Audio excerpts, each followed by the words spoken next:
Hey, and welcome to Astrology for the People. This is for the new moon in Leo on Friday the 15th of August at 12:53 a.m.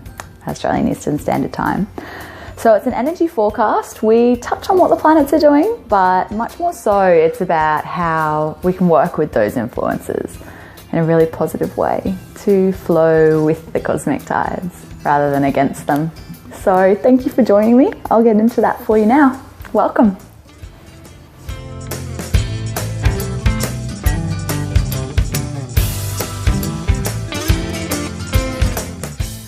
So hey there, beautiful people.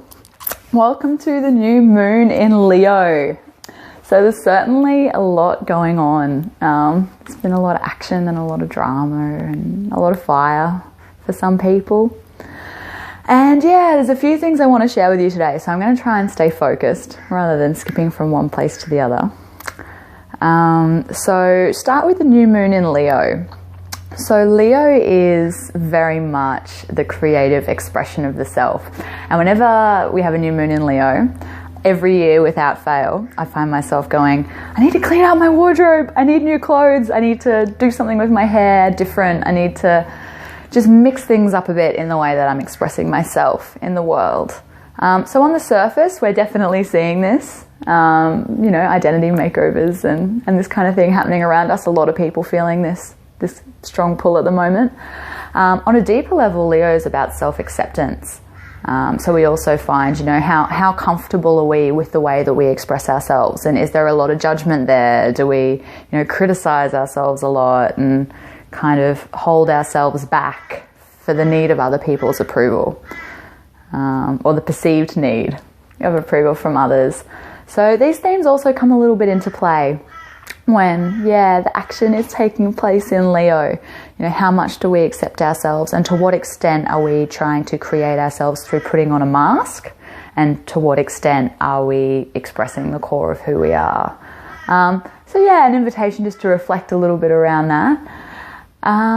We've also got this drama flowing its way into our relationship still. This Venus retrograde is still going on. So the relationship theme is definitely not over yet. There's a lot happening there. There is old stuff coming up. There are old needs, old patterns being brought to the surface to be looked at. So I'd encourage you, if you are experiencing conflict in your relationship, to really take a moment to check in with, how are my patterns influencing this? How are my beliefs around, say, if as a woman, how do my beliefs around men impact on my relationship if you've got a male partner? This applies across the board. So to what extent, particularly our early childhood patterns, influencing how we expect a relationship should be, or how we perceive relationship to be. There's an opportunity to dig up a lot of unconscious stuff at the moment. We've got a beautiful, beautiful trine between Mercury and Pluto on this new moon as well. And that really is bringing up the subconscious into the conscious mind to examine, what's going on, and kind of have a little bit of an analyze. I'm much less inclined to promote analysis these days, I guess. I've done absolute ridiculously huge amounts of it in the course of my journey. I've been a massive overthinker, and there's a real potential, if we overanalyze, to go into this kind of analysis paralysis and not know where to start and not feel able to take any of the actions that are actually needed to create the change that we want, spending so much time thinking about it, talking about it, rather than actually putting it into practice.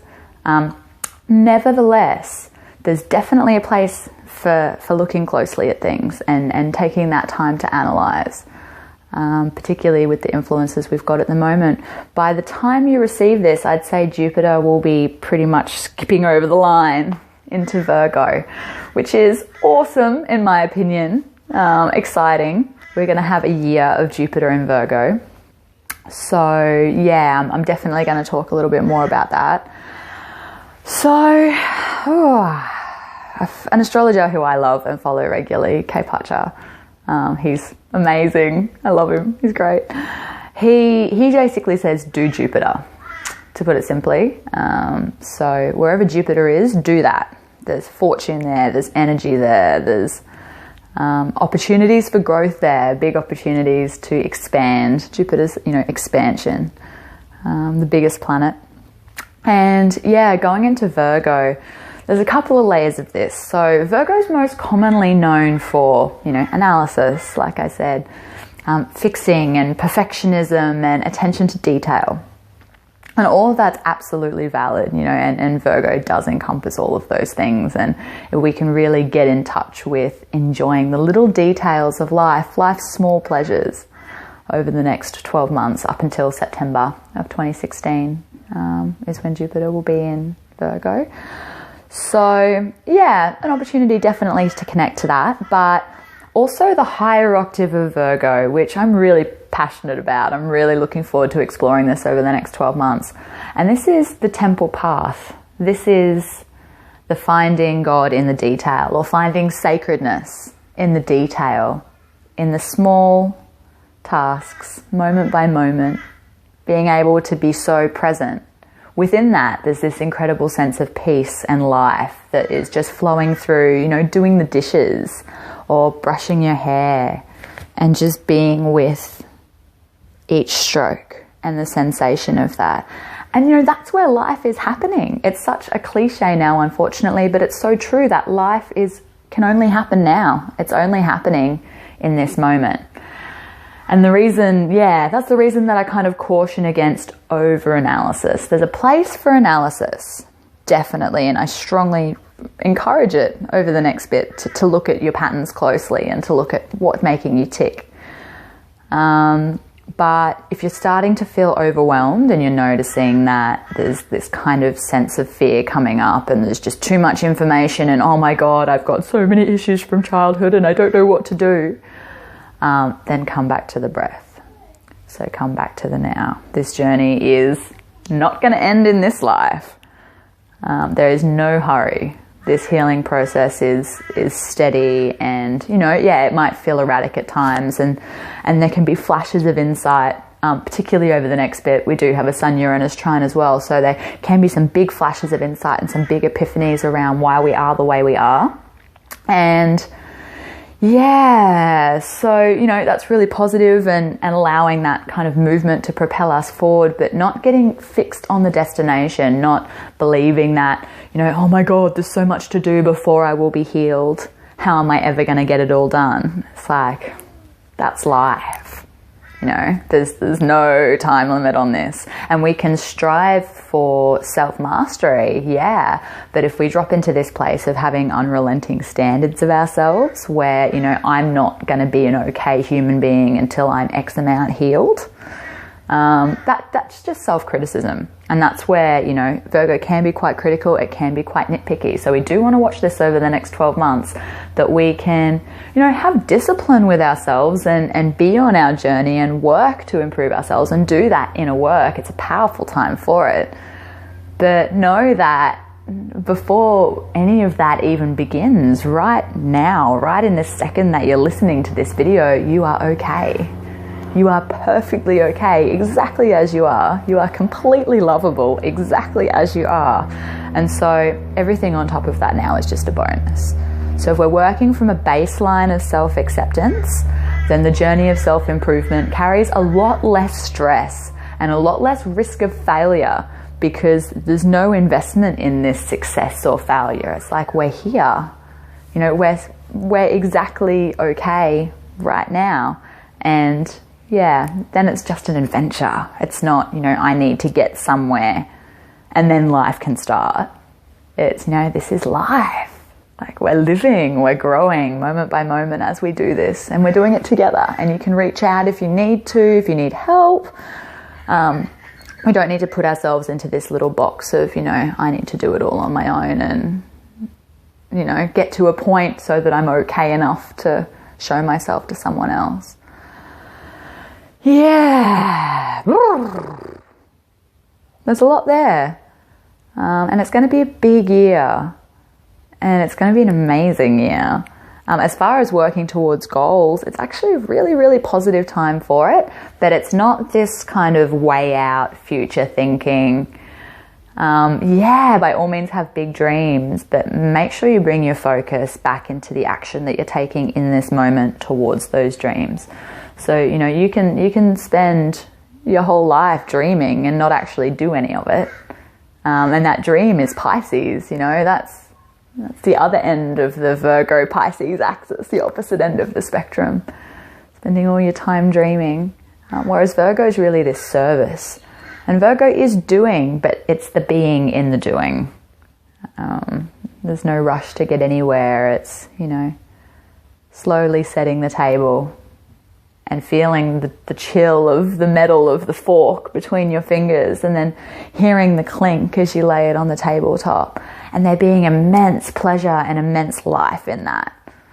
And then creating from this place of fulfillment and completeness in order to create more fulfillment and more completeness and enact your dream in the world, but not from this place of lack or need to validate or need to achieve in order to be an okay human being.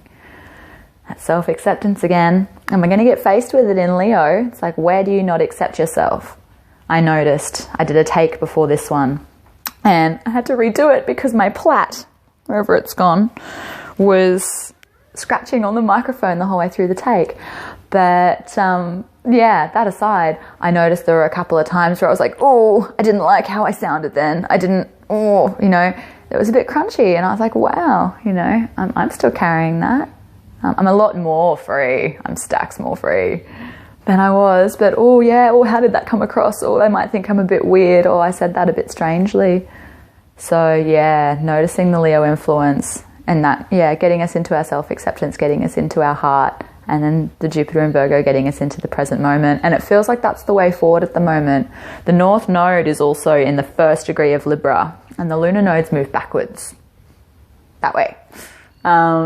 Yeah, so that's going to be going back into Virgo as well. And we're going to have this steady coming together of Jupiter and the North Node. It's so exciting. I'm looking forward to watching this conjunction build. Such a geek astrologer. I love it. Yeah, and so yeah, with both the North Node being our evolutionary purpose and our North Star, transiting Virgo, as well as Jupiter. I don't know whether I said that. Yeah, with both of them transiting, it's Virgo time, baby. It's like, yeah, let's do this over the next 12 months. Self-improvement, health. If you've been waiting for a time to get your health into gear, now is the time to do it. Don't worry about New Year's resolutions. Like, New Year's like in the middle of Capricorn. It's not really, yeah, a time to be worrying about that stuff in the same way. Now is like, yeah, if you want to get toxins out of your diet, if you want to start eating healthier, if you've been considering switching to organic, now is an awesome time to do that. Mental, physical, emotional healing over the next 12 months. Powerful time. We're going to be different people on the other end of this 12 months if we put the work in.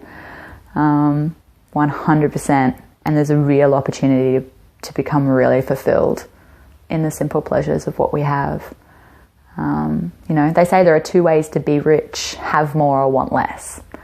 It's like, it feels like a bit of a dichotomy to me. It feels like we can have both. But the first step is to want less, because then we're creating from a place of completeness. Yeah, so I might leave you there, beautiful people. I feel like I can rant for ages. I'm so excited about this Jupiter in Virgo. And I really want to just, yeah, from my heart to yours, just implore you to just connect into the self, practice that self-acceptance. And when it all gets too full on, come back to the breath. So if you've been considering learning some meditation, now's an awesome time to do that. I read an amazing book. I seem to refer a book every week. Maybe I should start doing book reviews. Called Calm No Matter What. And if you're looking for an inspiration to get into meditation, that would be my #1 recommendation. It's a really beautiful, simple, approachable way, accessible way, yeah, to start practicing. And finding the breath and finding the present moment and simplifying everything down. And then once everything's become more simple, the way forward becomes clear, and we can take really decisive, present, effective steps towards what we want to create in our lives. Yeah. Okay. I love you. I really do. And I'll see you in a fortnight. Talk to you soon, beautiful ones. Bye.